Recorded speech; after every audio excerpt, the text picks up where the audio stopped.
नहीं, देखिए, अगर सरकार की इच्छा है वो स्पीकर पे और चेयरमैन पे ये इस तरह उनको तरफ उंगली बताने की जरूरत नहीं है। देखिए, स्पीकर हो या चेयरमैन हो, ये सब मिलकर ही निर्णय लेते हैं। उसके लिए सरकार की सम्मति भी होनी चाहिए। जो कल मुख्यमंत्री जी का वक्तव्य मैंने सुना था, वो स्पीकर और वो निर्णय लेंगे, और स्पीकर ने ये कहा था कि हम लोग जल्दी ही इसके ऊपर कार्रवाई करेंगे। ये टाल मटोल करने का काम है। ये कुछ अगर करना है तो वो आज भी कर सकते हैं। उनको ये संवैधानिक पद पर विरोधी पक्ष नेता नहीं चाहिए। ऐसी अगर उनकी मंशा होगी तो उसको कोई नहीं रोक सकता। सवाल यही आता है कि हमने कल भी कहा था कि 1980 में 14 आमदार थे, फिर भी एलओपी की नियुक्ति हो गई थी। 85 में 1985 में केवल 16 एमएलए थे अपोजिशन के, तभी लीडर ऑफ अपोजिशन का पोस्ट दिया गया था। तो आज देने में कोई दिक्कत नहीं है। और 10% की जो बताते हैं 29 आमदार चाहिए, ये इस बारे में अगर हम कहें तो हमें आज मैं औचित्य के मुद्दे के माध्यम से एक बात बताना चाहूँगा सदन को। अभी तो ये यहाँ पे बोलने से मतलब नहीं कि आपके सामने बोलना सर, पर एक बात सच है कि ये 29 एमएलए ये कोई क्राइटेरिया नहीं है, ऐसा कोई नियम नहीं है। ये लोगों को गुमराह करने का। कुछ मंत्री कह रहे कि अपोजिशन के पास में इतनी संख्या नहीं है। अरे हमने तो हमारा फ्री पोल अलायंस था, हमने सबने मिलकर नाम दिया है। जबकि तुमने प्री पोल अलायंस करके ही सरकार स्थापन की और बहुमत बताया, वैसा तो हमारा भी प्री पोल अलायंस था, आफ्टर पोल अलायंस नहीं है। ये सब बकवास है, ये सब गुमजा लोगों को गुमराह करने की बात है। और देने की नियत है तो कल भी वो दे सकते हैं। आदित्य ठाकरे जी का नाम आ रहा है, भास्कर जादव का नाम हटकर अपोजिशन लीडर के लिए लेकर, किस तरह से देखेंगे उसके ऊपर? नहीं, वो तो उन पार्टी का निर्णय है, उसमें हम लोग कुछ नहीं चाहिए, क्योंकि हमसे ज़्यादा संख्याबल शिवसेना का है। उनका हक पहले होता है। तो जैसा वो पार्टी, उनके पार्टी का निर्णय है किसको देना है किसको नहीं देना है। सर, मराठीत विरोधी पक्ष नेत्याचा सकारात्मक दिसत नाही कसं म्हणतात? विरोधी पक्ष नेता नाही, सरकार सकारात्मक म्हणजे सरकारला घाबरत आहे। सरकारची महापाप उघड्यावर पडू नये। जो भ्रष्टाचाराची गटारगंगा झाली आहे महाराष्ट्राची, त्यामुळं त्यांना भीती वाटते आहे। जरी संख्या कमी असली तरी अरे द्यायचं असेल तर ते उद्या पण देऊ शकतात, पण त्यांना द्यायचं नसेल तर हे काही 10% वगैरे काही क्रायटेरिया सांगतात, नियम सांगतात। अजिबात तसा कुठलाही नियम नाही आहे। त्याचे सगळे पुरावे आम्ही दिले आहेत। आम्ही 1980 मध्ये 14 आमदार असताना विरोधी पक्षनेतेपद दिले, 85 मध्ये 16 आमदार असताना विरोधी पक्षनेतेपद दिलेलं आहे। त्यामुळं हे फिरवाफिरवीच्या गोष्टी करू नये। जर तुम्ही करायचं असेल तर करा, नाहीतर ते संविधानिक पदावर विरोधी पक्षनेता नकोच आहे तुम्हाला, आणि कारभार रेटून यायचा आहे, मनमाने कारभार करायचा आहे, वाटेल त्या दिशेनं महाराष्ट्र लुटायचा आहे, तर लुटा, त्याला मोकळीक आहे। सर, वेगळं विरोधी पक्ष नेत्याचं नाव होतं, आतापर्यंत भास्कर जाधवांचं नाव चालू होतं, पण आता काही दिवसापासून आदित्य ठाकरे नाव समोर येतं। हो, तर त्या पार्टीचा निर्णय आहे, त्यांनी कोणाचं नाव द्यायचं आणि कोणाला करायचं।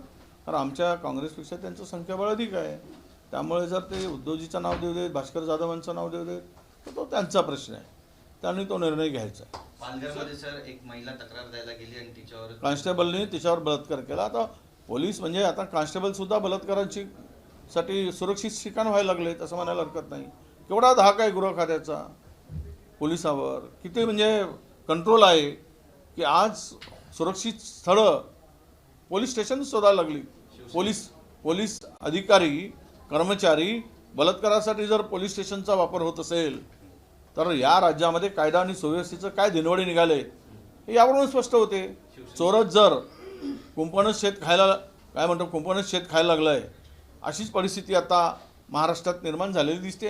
या गृहमंत्र्यांच्या नागपुरात गुरुवारी रात्री 66 लाईट सुमारे 20 लाख रुपये किमतीचे राम झुल्यावरनं चोरीला गेलेले आहेत। नाही, सगळ्याच त्यांनी परत लाईट लावलेली आहेत 18 म्हणजे दिवसा रात्री 20 लाईट इथे अधिवेशन आहे, होणार आहे, पोलीस सगळीकडे फिरत आहेत, तयारी जोरात चालेल। अशा वेळेस जर चोर डाका मारून लाईट चोरून नेत असतील तर चोरही निरावलेले आहेत। पोलीसही निर्डावलेले आहेत आणि सर्व यंत्रणाच बिनधास्तपणे त्यांना कोणाची भीतीच राहिली नाही. म्हणून मी काल पण बोलताना म्हणालो की सगळ्या गुंडांना चोरांना आता सरकारी राजाश्रय मिळाल्यावर हे सर्व होणार, हिंमत वाढणार. कारवाई होत नाही आहे, कारवाई व्हायला पुढे गेली की पुन्हा त्यांना वाचवण्याचा प्रयत्न होतो आहे. त्यामुळे ह्या प्रकाराला काही ब्रेक लागेल असं मला वाटत नाही. जमीन घोटाळ्याप्रमाणे जमीन गैरव्यवहार प्रकरणामध्ये पार्थ पवारांचं नाव येते, त्यामुळे कुठेतरी सरकार गप्प बसले का काय वाटतं? 100% पार्थ पवारांचं नाव आल्यामुळे सरकार पुढची कारवाई करत नाही आहे. एकीकडे 90% शेअर असणाऱ्यांना तुम्ही त्याची कारवाई करत नाही, बोलवत नाही, चौकशी होत नाही आणि 10% वाल्यांना कारवाई करताय. विकणाऱ्यावर कारवाई आणि घेणाऱ्यावर काय? म्हणजे एखादा चोरीचा माल जर एखाद्या चोरांनी आणलं, चोरांनी विकलं चोरी करून, तर दोघा मालकावरही गुन्हा होतो आणि चोरावरही होतो. आणि तिकडे हे सगळं संगनमताने झालेला प्रकार आहे. हे यालासुद्धा राजकीय आशीर्वाद असल्याशिवाय, सत्ताधाऱ्यांचा आशीर्वाद असल्याशिवाय एवढ्या मोठ्या जमिनीचा इतका मोठा घोटाळा होऊच शकत नाही. उघडकीस आला आहे म्हणून आज ते थांबलेत, नाही तर जमीन हडप केली असती आणि मजले उमारले असते, त्याच्यातून 2,000-3,000 कोटी रुपये कमवले असते. असाच धंदा करून महाराष्ट्र सुरू आहे ना. आता काय वाटतं आहे की जेवढे जेवढे चोर आहेत तेवढे सगळे सत्तेला चिटकून बसलेले आहेत आणि मुख्यमंत्र्यांच्या बाजूबाजूला बसलेले आहेत. त्यामुळे त्यांना वाटतं की काही झालं तरी आम्हाला बाजूला बसवणार, आम्हाला वाचवणारे आका निर्माण आहेत. त्यामुळं आका असल्यानंतर भीती कशाची, असा तो प्रकार आहे. कबुतराच्या मुद्द्यावरनं जैन मुनींचा असे आरोप झाले का मारवाडी विरुद्ध मराठी वाद आता मुंबईमध्ये सुरू झाला? हे सरकारनेच केलेलं आहे. उकरून कोणी काढलं होतं?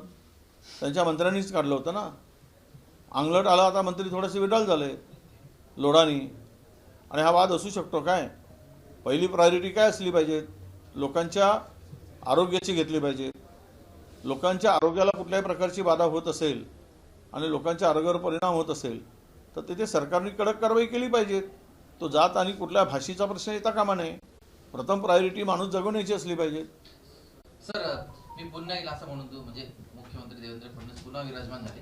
आता देखील ते म्हणताय की म्हणजे मुख्यमंत्री एकनाथ शिंदे बोलले की विरोधी पक्ष इतकं संख्याबळ मिळवा आणि मग विरोधी पक्ष नेते पद घ्या. हा कॉन्फिडन्स आला कुठून त्यांच्याकडे? असं आहे, एकनाथजी काय असे म्हणताय त्यांनाही माहीत आहे. कुठल्याही संख्याबळासाठी आज नियम नाही आहे, तसला नियमच नाही आहे. आणि आम्ही असं म्हणू तुम्हाला, तुम्ही आम्हाला म्हणता ना संख्याबळ मिळवा, कशाला तिजोरी लुटून तुम्ही पैसे दिलेत लाडक्या बहिणीला? घ्या ना बॅलेटवर निवडणुका, मग दाखवतो ना कोणाची किती संख्याबळ आहे. ते आहे का चालही स्वीकारायचं तर स्वीकारा म्हणा. आम्ही बॅलेट पेपरवर निवडणुका घेण्याची मागणी करतो, तुम्ही ते स्वीकारा. मग कोणाचे किती येतात आणि मग करा. तुम्हाला नाही विरोधी पक्षाने पक्षात बसावं लागलं तर आम्ही पण आपलं नाव बदलून देऊ, हिंमत असेल तर घ्या.